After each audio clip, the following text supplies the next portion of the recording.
সূরাতুল হুমাযার প্রথম আয়াতে আল্লাহ তাআলা বলেন, ওয়াইলুল লিকুল্লি হুমাযাতিল লুমাযা,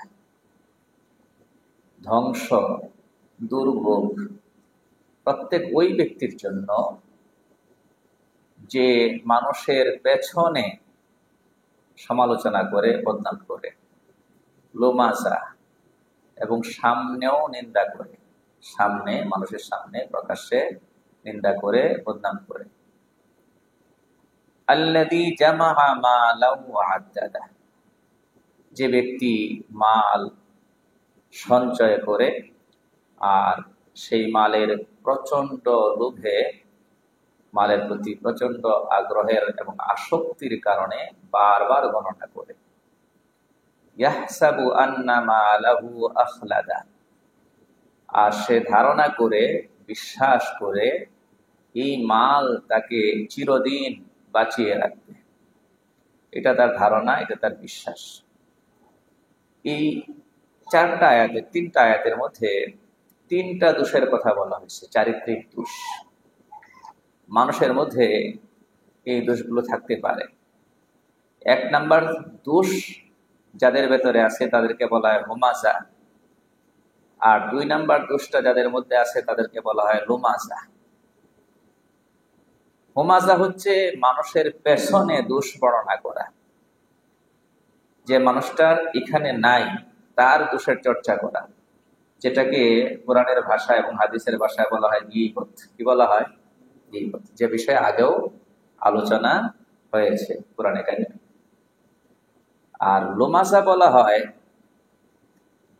যে কাউকে সামনে রেখে, উপস্থিত রেখে মুখের উপরে তার নিন্দা করা, তাকে খোঁচা দিয়ে কথা বলা, আঘাত করে কথা বলা। তাহলে একটা হলো পেছনে দোষের চর্চা করা, আর একটা হলো মুখের উপরে নিন্দা করা। এভাবে করেও তাফসির করা হয়েছে। আবার কেউ বলেছেন যে এই তাফসিরটা বিপরীত ভাবে হবে, মানে লুমাযা হচ্ছে যে পেছনে নিন্দা করে, আর হুমাযা হচ্ছে যে সামনে নিন্দা করে। তো যেটাই হোক, মোটমাট কথা হলো এই দোষ, মানুষের দোষের চর্চা করা, মানুষের সমালোচনা করা, মানুষকে নিন্দা করা, সামনে হোক পিছনে হোক, সামনে হোক পিছনে হোক, এই দোষের কথা এখানে বলা হয়েছে। সেই সাথে আরো একটা দোষের কথা বলা হয়েছে, মালের প্রতি এত আসক্তি, মালের প্রতি অন্তরে এত টান যে মাল শুধু সঞ্চয় করে, জমা করে, আর এই গণনা করতে থাকে যে আমার এই পরিমাণ মাল আছে, এই পরিমাণ মাল আছে। প্রত্যেকটা কথার মধ্যে একটু একটু ব্যাখ্যা লাগবে। মাল সঞ্চয় করা, মাল জমা করা এটা হারাম না। মাল জমা করা বা সঞ্চয় করা কিনা হারাম না, কিন্তু এখানে তো বলা হয়েছে এই মাল জমাকারী যে তার জন্য ধ্বংস অনিবার্য। ওয়াইল, ওয়াইল শব্দের অর্থ হচ্ছে ধ্বংস, ওয়াইল শব্দের অর্থ হচ্ছে দুর্ভোগ। আবার ওয়াইল হচ্ছে জাহান্নামের একটা প্রান্ত, খুব ভয়ঙ্কর একটা জায়গা জাহান্নাম।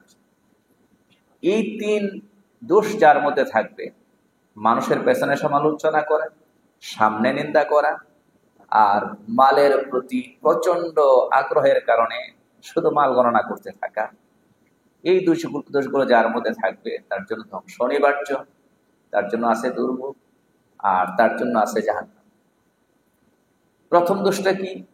পেছনে সমালোচনা করা। পেছনে সমালোচনা করা এটা এই কারণে মারাত্মক যে সেখানে একজন মানুষের চরিত্র হনন করা হয় একতরফা ভাবে, বাধাহীন ভাবে। কিরকম? আমি যে জায়গায় নাই, আমি যে জায়গায় নাই সেই জায়গায় আপনি যদি আমার ব্যাপারে বদনাম করতে থাকেন, আমার দোষের কথা বলতে থাকেন, তাহলে আমি কি আপনাকে কিছু বলতে পারবো? আমি তো জানি না। খণ্ডন করতে পারবো? থামাতে পারবো? আমি তো জানি না। তাহলে আমি যে জায়গায় নাই সেই জায়গায় আপনি এককভাবে, একতরফাভাবে আমার বদনাম করে যাচ্ছেন। ঘন্টার পর ঘন্টা করলেও বাধা দেওয়ার সুযোগ নাই, যেহেতু আমি কি করি না, জানি না। আর করতেছেন কার সামনে? এমন মানুষদের সামনে করতেছেন যারা আমাকে চিনে, যারা আমাকে কি চিনে। গীবত তো তখনই হবে, অজানা মানুষের কথা বললে গীবত হয় না। যদি আমি বোঝার জন্য বলছি, আপনি দূরের একটা এলাকায় গিয়া বললেন যে উত্তরাতে একজন মানুষ আছে, উনি এরকম এরকম এরকম এরকম, এতটুকুই বললেন, ওরা এই মানুষটাকে চিনল না, তাহলে এটার নাম কি না? গীবত না। গীবত হবে কখন? আমাকে যারা চিনে তাদের কাছে যখন বলেন যে উত্তরাতে একজন মানুষ আছে, নাম অমক, এই লোকটারে সবাই ভালো মনে করে, কিন্তু লোকটা এই ধরনের জঘন্য, এবার বলে যাচ্ছে। তাহলে আমার জানাশোনা লোকদের কাছে যখন আমার বদনাম করতেছেন, আমাকে খাটো করলেন না? বলেন না, আমাকে খাটো করলেন কি না? আমাকে জানিয়ে করছেন। আমি থাকলে তো দুই একটা জব দিতে পারতাম, সেই সুযোগটাও নেই। তাহলে গীবতটা আরেকজনের চরিত্র হনন করা, আরেকজনের ইজ্জতের উপর আঘাত করা হয় নির্বিঘ্নে, বাধাহীন ভাবে। এই জন্য এটা এত মারাত্মক। আল্লাহ তাআলা বলেছেন যে গীবত করা মানে মৃত ভাইয়ের গোশত খাওয়া। মারাত্মক না? কত মারাত্মক না? এইটা এই দৃষ্টিকোণ থেকে মারাত্মক। তাহলে ওখান থেকে আবার মনে করতে পারেন তাহলে সামনে বললে মনে হয় এতটা মারাত্মক হবে না নাকি, যেটা লোমা যায় বলা হয়েছে না। সামনে বলাটা আর এক কারণে মারাত্মক। সেটা কিরকম? আপনি আমার সামনে আমার বদনাম করতে পারবেন তখন যখন আপনি আমার চাইতেও দাপটি হবেন, আমার উপর আপনার প্রভাব চলে, আপনি আমার সিনিয়র, যে কোনো কারণে আপনি আমার চেয়ে বড়, আমি আপনার কাছে দুর্বল, আপনি সবল, আমি প্রতিবাদ করতে পারি না, কারণ প্রতিবাদ করলে আপনি হয়তো আমার আরো বড় বিপদ ঘটাবেন। তখনই তো আপনি আমার সামনে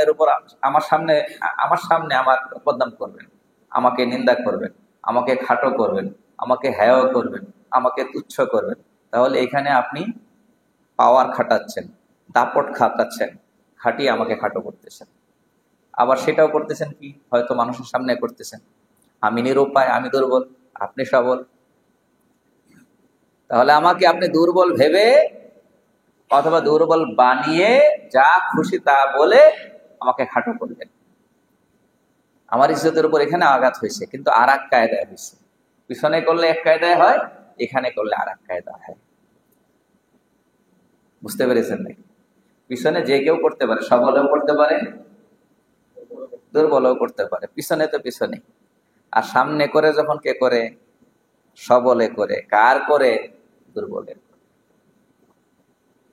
আল্লাহর কাছে ইমানদারের ইজ্জতের বড় দাম। আল্লাহ তাআলার কাছে একজন মুমিনের ইজ্জতের বড় দাম।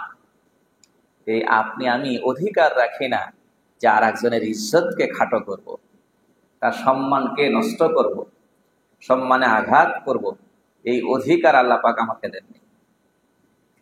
তারপরেও যদি এই অনধিকার চর্চা করি, যে অধিকার আমাকে দেওয়া হয়নি সেটাই আমি করি, আর এক মুমিনের চরিত্র হনন করি, তাকে খাটো করি মানুষের সামনে, তাকে নিন্দা করি, তাহলে এটার শাস্তি বলা হয়েছে ওয়াইল। ওয়াইলুল লিকুল্লি হুমাযাতিন লুমাযা আল্লাযী জামাআ মালান ওয়া আদ্দাদা। মানুষের দুশ্চর্চা করা সামনে পেছনে, এরপরে হলো মাল জমা করা, সঞ্চয় করা। আগেই বলেছিলাম মাল জমা করাটা সাধারণভাবে এটা নিষেধ না, হারাম না। বরং আপনি যদি ভালো নিয়তে মাল সঞ্চয় করেন, মাল জমা করেন, রেখে যান আপনার ওয়ারিসদের জন্য, তাহলে সওয়াব পাবেন। নিয়ত যদি কি থাকে, ভালো থাকে। এক সাহাবী অসুস্থ, তিনি অনুমান করেছেন যে আমি হয়তো আর থাকবো না দুনিয়াতে, তা আমার তো তেমন ওয়ারিস কেউ নাই, এত সম্পদ রেখে গিয়া লাভ কি? রাসূল কারীম সাল্লাল্লাহু আলাইহি ওয়াসাল্লাম ওনাকে দেখতে গিয়েছিলেন, অনুমতি চাইলেন, ইয়া রাসূলুল্লাহ আপনি অনুমতি দেন, আমি সম্পূর্ণ মাল আল্লাহর রাস্তায় দান করে দিই। এই যুগে আমাদের মতো হুজুর হইলে ধন্যবাদ দিতাম, মাশাআল্লাহ মাশাআল্লাহ, সমস্ত সম্পদ আল্লাহর রাস্তায় দিয়ে দিতেছেন, হয়তো আপনার মুক্তির ব্যবস্থা হয়ে যাবে, এটার ওসিলায় সাবাস জানাইতাম, নাকি ধন্যবাদ দিতাম। তো নবীজি বলছেন যে না, সম্পূর্ণটা দান করবে না।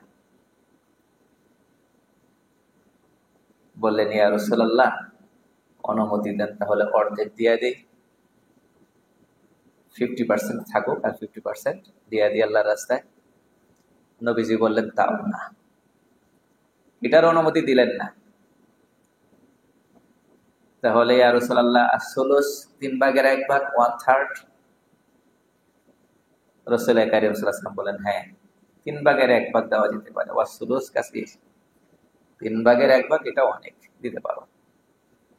এরপরে নবীজি ওই সাহাবীকে লক্ষ্য করে যে কথাটা বলেছিলেন এটা আমাদের সবার মনে রাখার দরকার। নবীজি বলেছেন তুমি সম্পূর্ণ সম্পদ দিলে না, ওয়ারিসদের জন্য রেখে গেলে, 2/3 রেখে গেলে, আর 1 আল্লাহর রাস্তায় দান করলে। যেটা দান করলে সেটার মধ্যে সওয়াব আছে, পরকালে পাবে, এটা তো তোমার মাথায় আছে, এটা নিয়ে তো আমার কথা বলা দরকার নেই। যেটা রেখে যাচ্ছ 2/3, এর মধ্যে কি সওয়াব আছে, এর মধ্যে তোমার কি বেনিফিট আছে, এটা শোনো। নবীজি বললেন যে দেখো, খুব সহজ করে বললেন, যদি হয় এমন যে তুমি মারা গেলে, তাহলে এই সম্পদ রেখে গেলে তোমার ওয়ারিসদের জন্য, ঠিক না? আর ওয়ারিসদের জন্য রেখে যাওয়ার মধ্যে লাভ কি জানো? ইন্নাকা আন তাদারা ওয়ারাসাতাকা আগনিয়া খায়রুল লাকা মিন আন তাদারাহুম আলাতান ইয়াতাকাফফুনান নাস। তুমি যদি তোমার ওয়ারিসদেরকে সম্পদশালী রেখে যাও, তুমি যদি তোমার ওয়ারিসদেরকে সম্পদশালী রেখে যাও যে তারা আর মানুষের কাছে হাত পাতবে না, তাহলে এটা আল্লাহর কাছে বেশি প্রিয়। মানে এটা তোমার জন্য একটা বড় নেক আমল, এর দ্বারা আল্লাহ পাকের প্রিয় হতে পারে। আর সম্পদ না রেখে শুধু তাওয়াক্কুল শিখায় গেল যে আল্লাহর উপর ভরসা করো, ওটার চেয়ে এটা ভালো, কোনটা? সম্পদ রেখে যাও। আচ্ছা, আর যদি তুমি বেঁচে থাকো, অপশন তো 2টা আছে এখানে, এই রোগে মারাও যেতে পারে, আবার সুস্থ হয়ে উঠতে পারে। যদি মারা যায় ওয়ারিসরা ভোগ করবে, আর ওয়ারিসদের জন্য রেখে গেলেও আল্লাহ খুশি হন। আর যদি মারা যাও, আর যদি বেঁচে থাকো, তাহলে এই সম্পদ তুমি খরচ করবে তোমার হাতে। তুমি যত জায়গায় খরচ করবে তত জায়গাতেই তোমার জন্য নেকি লেখা হবে। ইন্নাকা লান তুনফিকা নাফাকাতান তাবতাগি বিহা ওয়াজহাল্লাহ ইল্লা উজিরতা আলাইহা। তুমি যত জায়গায় নিয়তকে সহি করে খরচ করবে, সব জায়গায় তোমার জন্য সওয়াব লেখা হবে। হাত্তা মা তাজআলু ফি ফিমরাআতিক, এমনকি তোমার স্ত্রীর, তোমার নিজের স্ত্রীর মুখে যে খাবারটা তুলে দিচ্ছ, তাতেও তোমার জন্য নেকি লেখা হবে। এর মানে তোমার ব্যক্তিগত খরচ, তোমার পারিবারিক খরচ, তোমার পরিবারের সদস্যদের জন্য যে খরচটা করবে, সেটাও দুনিয়া না, সেটাতেও তোমার জন্য সওয়াব লেখা হবে। কি বলেন? এই যে আমাদের আয় রোজগারের বড় একটা অংশ কোথায় ব্যয় হয়? সংসারের খরচ। কিসে? সংসারের খরচ। এখানে সওয়াব লেখা হবে। কি লেখা হবে? সওয়াব। এবং এটা আমাদের নিয়তে থাকা উচিত। তাহলে নবীজি কি শিখালেন? সম্পদ রাখা যাবে না, মানে এই পরিমাণ রাখতে হবে যে না আমিও মরে গেলাম, সম্পদও শেষ হয়ে গেল, এই তো নাকি? না, আরো রেখে যাওয়া যাবে? ওয়ারিসদের জন্য রেখে যাওয়া যাবে না? তাহলে সম্পদ সঞ্চয় করা এটা নিষিদ্ধ না। তাহলে এইখানে যে বলা হয়েছে সম্পদ জমাকারী ব্যক্তির জন্যই ধ্বংস, এইখানে যেটা বলা হচ্ছে এটা হলো সম্পদের প্রতি তার আছে হলো অতি আসক্তি। এই অতি আসক্তিটা খারাপ, অতি আসক্তিটা খারাপ। অতি আসক্তি থাকলে কি হয়? সম্পদের প্রতি অতি আসক্তি থাকলে মানুষ হালাল হারামের পার্থক্য করা ভুলে যায়। সম্পদের প্রতি অতি আসক্তি থাকলে এই সম্পদের পেছনে পড়ে আল্লাহর বিধান ছেড়ে দেয়, ফরজ নামাজও ছেড়ে দেয়। সম্পদের প্রতি অতি আসক্তি থাকলে ফরজ যাকাতটা আদায় করে না। সম্পদের প্রতি অতি আসক্তি থাকলে রক্তের সম্পর্কের আত্মীয় তাদের যে হক সেটাও ঠিক মতো আদায় করে না। এটা কখন? সম্পদের প্রতি কি থাকলে? অতি আসক্তি থাকলে, ঠিক না? এটা বাস্তব। এই জন্য অতি আসক্তিটা নিষেধ। কোনটা নিষেধ? আসক্তি নিষেধ না, অতি আসক্তি নিষেধ। আসক্তি মানুষের স্বভাবজাত জিনিস। সম্পদের প্রতি আসক্তি এটা কি জিনিস? সৃষ্টিগত স্বভাবজাত জিনিস, আর এটা থাকবেই। আরবিতে সম্পদকে বলা হয় মাল। বাংলাতে কি বলে? বাংলাতেও তো মাল বলে, সম্পদ বলে। আরে মাল বাংলাতে ব্যবহার হয় না, ঠিক আছে? এটা মূলত আরবি শব্দ, আরবি থেকে বাংলায় ব্যবহার করছে। মাল অর্থই হচ্ছে আকৃষ্টকারী। বুঝতে পেরেছেন নাকি? এর মানে এই জিনিসটা এরকম যে কি করে ব্যক্তিকে আকৃষ্ট করে। বুঝতে পেরেছেন নাকি? আকৃষ্ট করার বৈশিষ্ট্যটা তার মধ্যে আছে, এটা আল্লাহ দিয়ে রাখছে, আর মানুষকে ওরকম করে বানিয়েছেন। আবার দেখেন, মাল মানে যদি খারাপ হইতো তাহলে কোরআনে কারিমে মালের জন্য পজিটিভ শব্দগুলো ব্যবহার করতো না। মাল বোঝানোর জন্য কোরআনে কারিমে মাল শব্দটা যেমন ব্যবহার করেছে, আর একটা শব্দ ব্যবহার করেছে খায়ের। কি? খায়ের। ইন্নাহু বিহুব্বিল খায়রি লাশাদীদ।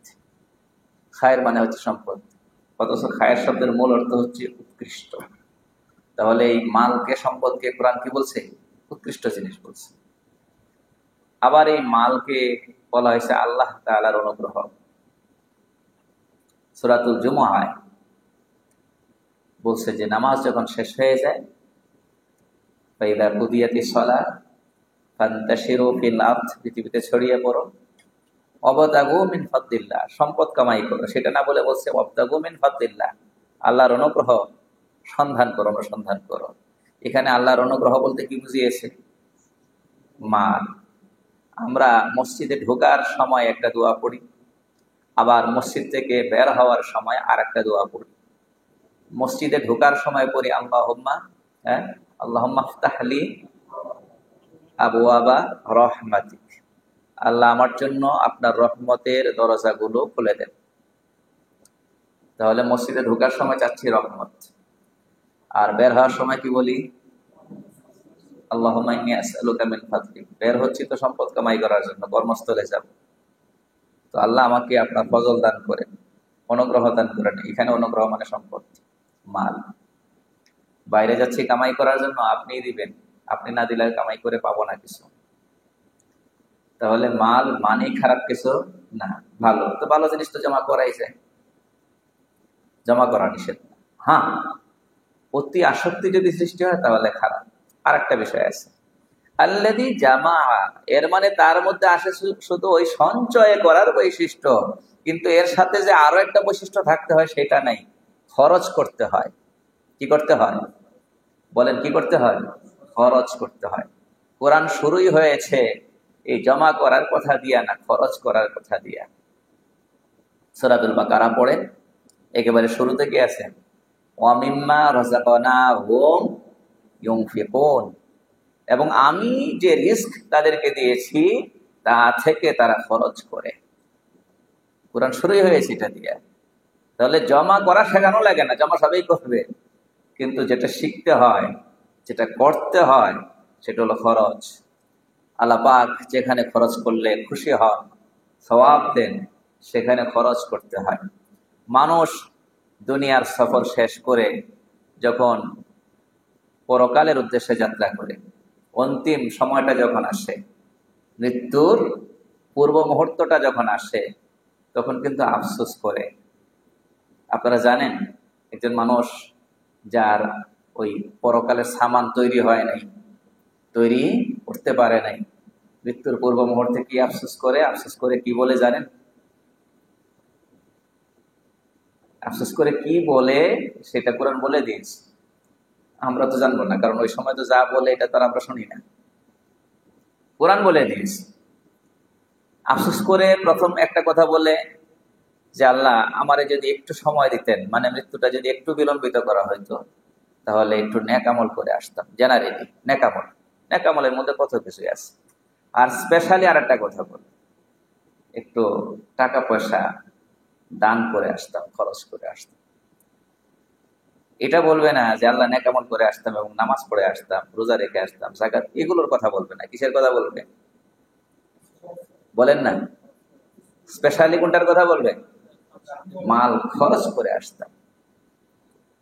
وأنفقوا مما رزقناكم من قبل أن يأتي أحدكم الموت فيقول رب لولا أخرتني إلى أجل قريب فأصدق وأكن من الصالحين। আল্লাহ বলেন এখন খরচ করো, আমি যা দিয়েছি তা থেকে এখন খরচ করো, এই সুস্থ অবস্থায় খরচ করো, আজকে থেকে খরচ করো। وأنفقوا مما رزقناكم মিন ক্বাবলি আন ইয়াতিয়া আহাদাকুমুল মাউত, তোমাদের কারো মৃত্যু আসার আগে। মৃত্যু কবে আসবে? তো মৃত্যুর আগে যদি করতে তো আজকেই করতে হবে, কারণ মৃত্যু তো কখন আসে আমার কি নাই জানা। তখন আফসোস করে কি বলবে? ফায়াকুলা রাব্বি লাউলা আখারতানি ইলা আজালিন করিব, আল্লাহ যদি আমাকে একটু সামান্য সময় দিতেন, ফাআসাদাকা, তাহলে একটু সাদাকা করতাম, দান করতাম। এটা প্রথমে বলবে। ও আকুম মিনাস সালিহিন, এবং নেক আমলওয়ালাদের অন্তর্ভুক্ত হইতাম। তাহলে বুঝতে পেরেছেন তো, মাল আসার সাথে সাথে কি আসতে হবে? খরচ। এটা আসতে হবে মাল জমা করার জন্য না, মাল খরচ করার জন্য। মাল জমা করার জন্য নয়, কিসের জন্য? খরচ করার জন্য। হ্যাঁ, আমার যেখানে যেখানে খরচ করার দরকার, খরচের ব্যাপারে আল্লাহ তাআলা নীতিমালা বলে দিয়েছেন। একটু আগে তো হাদিস শোনালাম, সব মাল খরচ করতে বলা হয়েছে নাকি? বলেন, সব মাল খরচ করতে বলা হয়েছে না? সূরাতুল ফুরকানে আল্লাহ পাক দুইটা চরিত্রকে নিন্দা করছেন মালের ব্যাপারে। এক হলো অপচয় করে যেখানে সেখানে খরচ করে, যেখানে দরকার নেই সেখানেও খরচ করে, যেখানে খরচ করলে গুনাহ লেখা হয় সেখানেও খরচ করে। ওটাকে নিষেধ করা হয়েছে, অপচয়। আবার এর বিপরীতে একেবারে মোটেই খরচ করে না, কৃপণ, নিজে কষ্ট করে, নিজের স্ত্রী সন্তান তাদেরকে কষ্ট দেয়, যেখানে খরচ করা দরকার সেখানে খরচ করে না। এরপরে আত্মীয়দের মধ্যে যেখানে খরচ করা দরকার করে না, সমাজের যেসব জায়গায় খরচ করার দরকার করে না। এই ধরনের কৃপণ লোক আমাদের সমাজে আছে না নেই? আরে বলেন না, আছে। কৃপণ লোকের সংখ্যা এখন বেশি।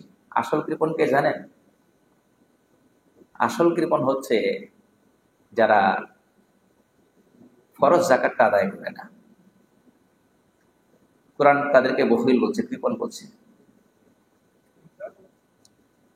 কৃপণ বলছে তাদেরকে, ওয়ালা ইয়াহসাবান্নাল্লাযীনা ইয়াবখালুনা বিমা আতাহুমুল্লাহু মিন ফাদলি ওয়ালা ইয়াহসাবান্নাল্লাযীনা ইয়াবখালুনা, কৃপণতা যারা করে, আল্লাহর দেওয়া সম্পদ যাকাত এটা আদায় করতে গিয়ে যারা কৃপণতা করে, তা বোঝা গেল যাকাত না দিলে কোরআনের ভাষায় সে কি হয়? কৃপণ হয়। তো ইসলাম যেসব জায়গায় খরচ করতে বলেছে সেই জায়গায় যদি আপনি খরচ না করেন, যেখানে সেখানে পয়সা উড়ান, এই ধরনের মানুষের সংখ্যা কিন্তু অনেক বেশি। সমাজে খেলার চাঁদা দেওয়া লাগবে, দিয়ে দিবে। বোঝেন না এই কথাটা? এটা করতে হবে, দিয়ে দিব, ওটা করতে হবে, দিয়ে দিব, ওটা করতে হবে, দিয়ে দিবে, সব জায়গায় দেবে। কিন্তু কিছু কিছু জায়গা আছে যেখানে দেওয়াটা সমাজের প্রত্যেকের উপর ফরজে কিফায়া পর্যায়ে ছিল, সেখানে দেবে না। ফরজ, ফরজে আইন না, তবে ফরজে কিফায়া, সেখানে দেবে না। কিরকম দেবে না আমি বলি আপনাদেরকে। বেশিরভাগ মসজিদ আমাদের দেশের, সেই মসজিদের জন্য একজন ইমাম, একজন যোগ্য ইমাম, যোগ্য বলতে এতটুকু যোগ্য যার কেরাতটা, তিলাওয়াতটা এতটুকু শুদ্ধ আছে যে কেউ তার পেছনে নামাজ পড়তে পারবে, জরুরি মাসআলাগুলো জানে, এতটুকু যোগ্যতা সম্পন্ন একজন আলেম, এতটুকু যোগ্যতা সম্পন্ন একজন ইমাম রাখার জন্য যে পরিমাণ বেতনের ব্যবস্থা করার দরকার, হাদিয়ার ব্যবস্থা করা দরকার, এই পরিমাণ হাদিয়ার ব্যবস্থা হয়ও না। এই জন্য এরকম যোগ্য ইমামও নাই। এরকম মসজিদের সংখ্যা কি একটা না অনেক? অনেক গ্রামে ঢুকবেন, প্রায় সব মসজিদের অবস্থা একই। তো ওই মহল্লার লোকদের উপর নামাজ ফরজ কিনা বলেন না? নামাজ ফরজ না। জামাতের সাথে নামাজ পড়াটা ওয়াজিব না? আর জামাতের সাথে নামাজটা ঠিক মতো হওয়ার জন্য একজন যোগ্য ইমাম রাখতে হবে না? তো এটা একজনে যদি না পারে সবাই মিলে করতে হবে না? তো এই সমাজের মানুষগুলো কি এতই অভাবী, না খায়া থাকে? আরে বলেন না, না খায়া থাকে। হ্যাঁ, এইখানে টাকা দিতে পারেন না যে, যদি 100 টাকা 200 টাকা করে টাকা দেয়, সবাই দেয়, তাহলে কিন্তু কি হয়ে যায়, সেটাও করে না মাসে। তো উনি মাসে হাজার হাজার টাকা খরচ করতে পারতেছেন। একটু চিন্তা করে দেখবেন বিষয়গুলো। তাহলে এই লোকগুলো যদি আপনি কোরআন সুন্নাহর দৃষ্টিতে দেখেন, তাহলে কি বলতে হবে? কৃপণ। কি বলতে হবে? কৃপণ। এত বড় গুরুত্বপূর্ণ একটা জায়গায় খরচ করতেছে না, আর খরচ করে না বলে জায়গাটা পরিত্যক্ত পড়ে আসে। একজন যোগ্য ইমাম নেই, যোগ্য মুয়াজ্জিন নেই। কথা বোঝাতে পারছি? মসজিদ হয়তো হয়ে গিয়েছে, আজকাল বাহির থেকে পয়সা আসে, আর সেটা না হলেও মসজিদ করে দেওয়ার জন্য অনেকেই তৈরি। একেবারে দেয়াল সহ টাইলস হয়ে যাবে, ভিতরে টাইলস বাহিরে টাইলস। এটা অমুক বাড়ির মসজিদ গো, অমুক পাড়ার মসজিদ। একটা গর্ব আর অহংকারের ব্যাপার আছে, কিন্তু এটা চিন্তা করে না যে আমাদের মসজিদের ইমাম সবচেয়ে যোগ্য হবে এই এলাকায়। ওটা চিন্তা করে না, কারণ ওটার মধ্যে তো প্রতি মাসে দেওয়া লাগবে, ওটার মধ্যে অহংকার করার সুযোগ নেই। ইমাম নিয়ে কেউ অহংকার করে না, মসজিদ নিয়ে অহংকার করা যায় যে আমাদের মসজিদ, হ্যাঁ আগে কি ছিল, এখন টাইলস করে ফেলছি, এততলা ফাউন্ডেশন দিয়েছি, এসি ছিল না, এসি লাগিয়েছি। আরে এসি লাগালেন কি লাগালেন না, কিছু যায় আসে না। টাইলস করেছেন কি করেন নাই, কিছু যায় আসে না। আপনার মসজিদে ইমাম যোগ্য কিনা সেটা আগে আপনার দেখার দরকার। একটা মসজিদে আপনি যোগ্য ইমামের ব্যবস্থা করেছেন কিনা সেটা আগে দেখা হবে। মসজিদ কমিটি এই জন্য না মসজিদকে আলিশান বানাবে। মসজিদ কমিটির প্রথম দায়িত্ব হলো সেখানে একজন ভালো ইমাম নিয়োগ দেবে, যেন নামাজটা ঠিকভাবে পড়া হয়। তো যাক, তাহলে সম্পদ জমা করা যায়, তবে সেটার সাথে কি যুক্ত হওয়া লাগবে? খরচ করা। কি যুক্ত হওয়া লাগবে? খরচ করা। কোথায় খরচ করা? যেখানে খরচ করলে গুনাহ লেখা হয় না সওয়াব লেখা হয়? সওয়াব লেখা হয়। আর সওয়াব লেখা হয় কোথায়? আপনি নিজের পরিবারের জন্য খরচ করলে সওয়াব লেখা হবে, আপনার নিজের জন্য খরচ করলে সওয়াব লেখা হবে। সওয়াব কামাই করা সহজ, পয়সা দিয়ে সওয়াব কামাই করা কি সহজ? ঠিক আছে। গুনার কাজে যদি পয়সা ব্যয় করি তাহলে গুনাহ লেখা হবে, এটা তো আমরা সবাই বুঝি। ওই জায়গাটাতে করা যাবে না। এছাড়া আমরা নর্মালি স্বাভাবিকভাবে যে সমস্ত জায়গায় খরচ করে থাকি, ইসলামটা এত সুন্দর, ওই সব জায়গায় সওয়াব। যদি আমি খালি নিয়তটা করি, বাজারে যাচ্ছি ব্যাগ নিয়ে, পকেটে 1500 2000 টাকা নিয়ে, বুঝতে পেরেছেন নাকি? আমি যদি নিয়ত করি আমার প্রতি টাকায় সওয়াব লেখা হবে, ইনশাল্লাহ সওয়াব লেখা হবে, কোনো সন্দেহ নেই, কোনো সন্দেহ নেই। কথা বোঝাতে পারছি না? এইখানে যার নিন্দা করা হয়েছে, যার ব্যাপারে শাস্তির কথা বলা হয়েছে, সে শুধু জমা করে আর প্রবল আসক্তিতে জমা করে। আবার তার চিন্তাতে আছে কি জানেন? সে মনে করে এই সম্পদ তাকে একেবারে অমর বানিয়ে দেবে, মরবে না কোনোদিন। ইয়াহসাবু আন্না মালাহু আখলাদা, সে বিশ্বাস করে তার মাল তাকে চিরদিন বাঁচিয়ে রাখবে। আমি আপনাদেরকে প্রশ্ন করি, পৃথিবীতে কি এমন কোন মানুষ আছে যে বিশ্বাস করে যে মরবে না কোনোদিন? আরে বলেন না, মরবে না কোনোদিন, মৃত্যু নাই, সে মরবে না, এই বিশ্বাস কি কারো আছে না? তাহলে এখানে কি বললো? তাহলে এখানে কি বলা হলো? যে সে বিশ্বাস করে তার মাল তাকে চিরদিন বাঁচিয়ে রাখে। এটা মানে বাস্তবে না, বাস্তবে না। এটা যেন যেন বাংলাতে একটা কথা আছে না, তার মাল কামাই করার ধরনটা এমন যে সে মরবে না। তার মাল কামাই করার ধরনটা এমন যেন সে মরবে না। এই যে কয়দিন পরে পরে এক এক দুর্নীতিবাজের কথা উঠে আসে, শত শত কোটি টাকা কি করে এক একজনে দুর্নীতি করে জমা করে। পেট কয়টা এক একজনের? আর বলেন না, হ্যাঁ, নিজের একটা, বইয়ের একটা, বাচ্চা কাচ্চার, এদের বাচ্চাও তো কমই থাকে, ঠিক না? সুখী পরিবারের মানুষ না এরা সবাই, একটা হলেই যথেষ্ট, ফাঁকে দিয়া যদি বা অ্যাক্সিডেন্ট আর একটা হয়ে গেছে দুইটা, এর চেয়ে বেশি না। ঠিক আছে, তো পেট কয়টা হলো? এই 4টা 5টা পেট। যে পরিমাণ কামাই করছে, যদি এক একজনে 1000 বছর করে হায়াত পায়, তাও তো কি হবে না, শেষ হবে না। তাহলে এরা কি মনে করে? মনে হয় যে আমাদের এই 1000 বছর লাগবে, 1000 বছরের সম্পদ কামাই করতে হবে, আমরা 1000 বছর পিছিয়ে থাকবো। ব্যাপারটা অনেকটা এরকম না? এত কামাই করতেছে যে মনে হয় যে জনমের পর জনম খাবে, 1000 বছর খাবে, তো শেষ করবে কেমনে? তারপরে তো বন্ধ করে না। বন্ধ করে নাকি? যতদিন সুযোগ আছে বন্ধ। এই কিসিমের লোকের কথা বলা হয়েছে, এই কিসিমের লোকের কথা বলা হয়েছে। এদের জন্য মালের প্রতি বিশ্বাস, এই মাল আমাকে বাঁচিয়ে রাখবে অনন্তকাল। তো আল্লাহ বলছেন কখনো এরকম হবে না। কাল্লা লা ইউনবাযান্না ফিল হুতামা, এই চরিত্রের লোকগুলোকে নিক্ষেপ করা হবে হুতামায়। হুতামা শাব্দিক অর্থ হচ্ছে চূর্ণ বিচূর্ণকারী। জাহান্নাম এর অনেকগুলো স্তর আছে, তার মধ্যে একটার নাম হচ্ছে হুতামা। শাব্দিক অর্থ হচ্ছে চূর্ণ বিচূর্ণকারী। এমন শাস্তি দেওয়া হবে, হাড়গুলো সব চূর্ণ বিচূর্ণ করে দেওয়া হবে। তো আল্লাহ পাক নিজেই বলতেছেন, ওমা আদরাকা মাল হুতামা, আপনি কি জানেন হুতামা কি? যে হুতামায় তাদেরকে নিক্ষেপ করা হবে, সেই হুতামা কি আপনি জানেন? নারুল্লাহিল মুকাদা, আল্লাহর প্রজ্বলিত করা আগুন। এটা আল্লাহ জ্বালিয়েছেন।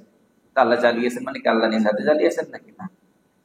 তো আল্লাহর আগুন বললেই বোঝা যায় এটা যেন তেন আগুন না। যখন বড়র দিকে কোনো একটা জিনিসকে সম্বন্ধ যুক্ত করা হয়, বোঝা যায় ওটা বড়ই হবে।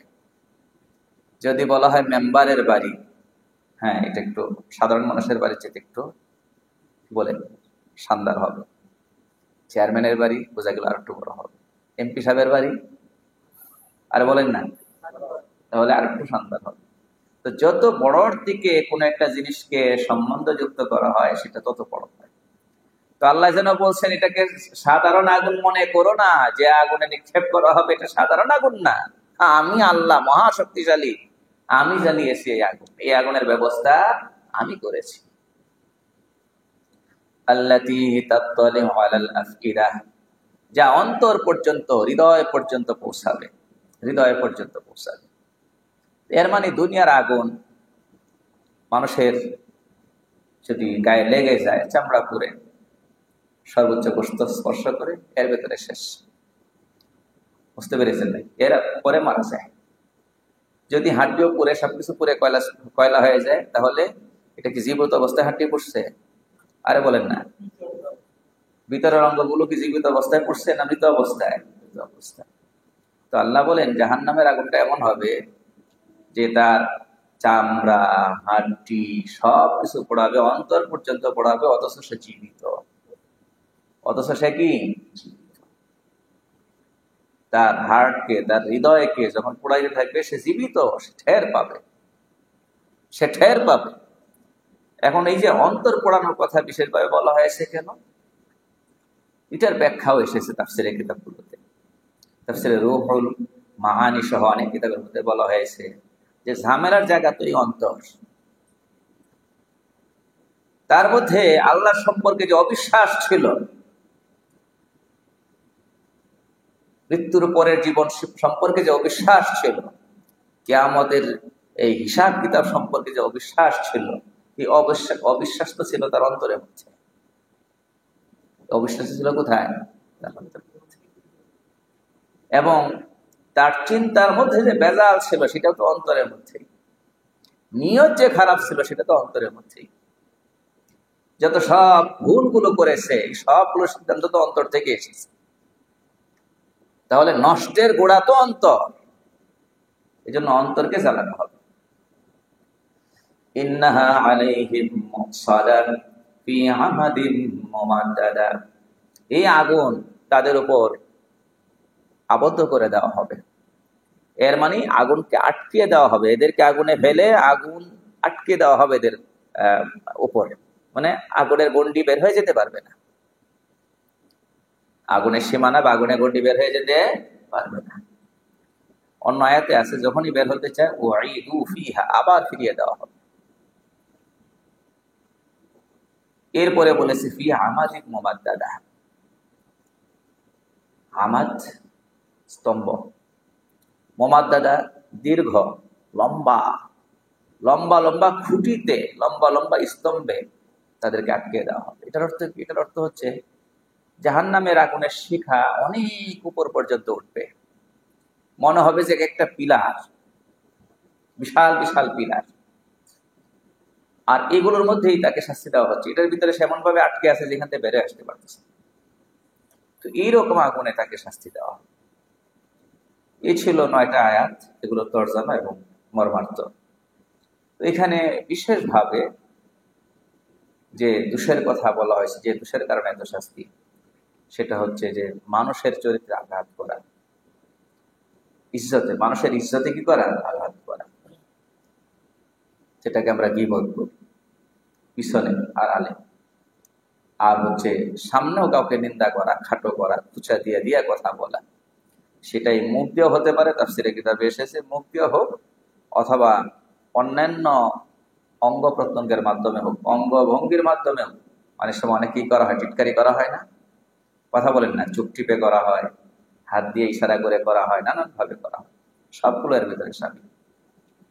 তো এই জন্য আমরা বিশেষ করে এই গুনাহ থেকে বাঁচার চেষ্টা করি। আর একজন মানুষের ইজ্জতের গুরুত্ব দিই, তাকে খাটো না করি। কারণ তাকে যে খাটো করতেছি, তার দাম আল্লাহর কাছে বেশি না আমার দাম আল্লাহর কাছে বেশি, এটা তো আমি জানি না। এটা অবিবেচকের কাজ। কিন্তু কিসের কাজ? অবিবেচকের কাজ। আমি যে তাকে খাটো করতেছি, আসলে সে খাটো না, আমি খাটো, এটা তো প্রকাশ পাবে কোন দিন? কিয়ামত। তো এই দোষটা থেকে বিশেষভাবে বাঁচার চেষ্টা করি, যে মানুষের বদনাম করব না, সামনেও মানুষকে খাটো বা নিন্দা করব না। কিয়ামতের কথা যদি মনে রাখি, তাহলে বিষয়টা সহজ হয়ে যাবে, যে আমি তারে যে খাটো করতেছি, তারে যে নিন্দা করতেছি, আল্লাহর সামনে তো আমার জবাবদিহিতা আছে, এবং সেই জবাবদিহিতায় সে তো উপরে উঠতে পারে, আমি নিচে নামতে পারি।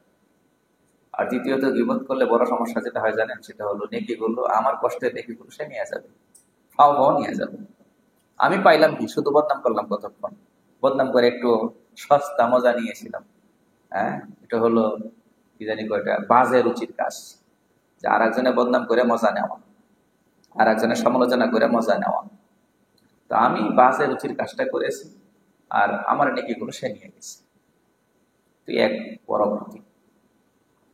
আর দ্বিতীয় ক্ষতি হলো, কিয়ামত দিবসে আমার কষ্ট অর্জিত নেকিগুলো সে নিয়ে যাবে। আমি কষ্ট করে কামাই করলাম, সে নিয়ে যাবে। আর আমার নেকি নিয়ে নিতে নিতে যদি শেষ হয়ে যায়, তাহলে ওর গুনাহ আমার কাছে চালানো হবে, বড় ঝামেলার বিষয়। তো এটার পাশাপাশি আর একটা কথা বলা হয়েছে, সেটা মাল। তো মালের ব্যাপারে আমাদের 2টা কথা মনে রাখতে হবে। মাল কামাই করতে পারবো, মাল জমা করতে পারবো, সব ঠিক আছে, তবে মালের প্রতি অতি আসক্তি থাকতে পারবে না, ঠিক আছে। আর 2 নম্বর হলো, মাল সঞ্চয় করার পাশাপাশি কি করতে হবে? যেসব খাতে জমা কি বলে ব্যয় করার কথা আছে, সেসব খাতে ব্যয়ও করতে হবে। আল্লাহ তাআলা আমাদের কামল করার তৌফিক দান করুন।